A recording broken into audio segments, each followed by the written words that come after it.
Former acting Homeland Security Secretary, Heritage Foundation visiting fellow Chad Wolf. Chad, I mean, we continue to hear these numbers and these stories over and over again. And here's the thing. They continue to amaze. They continue to be mind-boggling that you would let someone go and say, by the way, come back later and show up for a hearing. I'm almost shocked that half did, to be quite frank with you. This NTR program, apparently it's been discontinued, but who thought this would work in the first place? Well, it's essentially the honor system, right? They're asking migrants to show up at a local ICE office, but there's no way to actually track that. So there's no way to know where they are. And look, the reason why they did it, if you recall back in March, April, May, and June, is because they were overwhelmed at the border, because they had, throughout the campaign and throughout all their policies since they took over, they have been encouraging migrants to come to the border to claim asylum, knowing that the majority of those are false claims. And so it's no surprise that they got overwhelmed. And by getting overwhelmed, they couldn't do the proper paperwork to issue notice to appears, instead notices to report. And again, it's essentially the honor system. So to have 50,000, again, that's just through August. I think we need to keep in mind the Haitians that we saw in Del Rio, that was in September.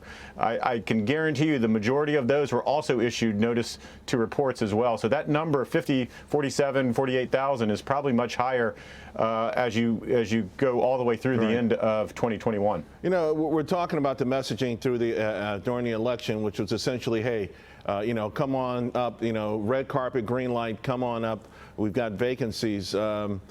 Since in recent weeks, we've got New York City on the verge of allowing hundreds of thousands of undocumented migrants vote, and now the governor in California promising economic benefits as well.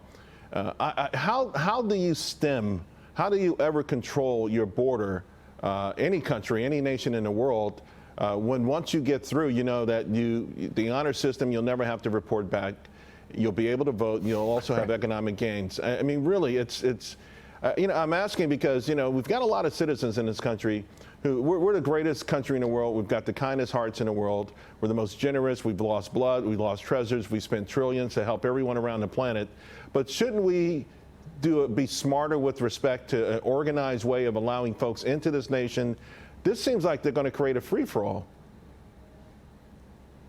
Well, it is creating a free-for-all, and I think that's why you see the worst border crisis that we have seen ever, certainly in our lifetimes, but really ever. And I think the United States continues to be one of the most generous and welcoming countries around the world, but there is a legal way, there is an orderly way, and there's process to get into the country legally.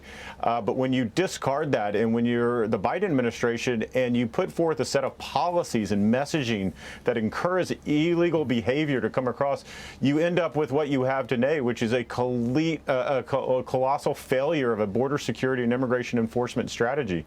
And I think that's what's leading. I think a lot of people are scratching their heads and saying, what is going on? It's not only the migrants, but it's national security threats that are coming to that border as well. Yeah, I mean, people from every single country in the world. Chad Wolf, thank you very much. Hey, Sean Hannity here. Hey, click here to subscribe to Fox News YouTube page and catch our hottest interviews and most compelling analysis. You will not get it anywhere else.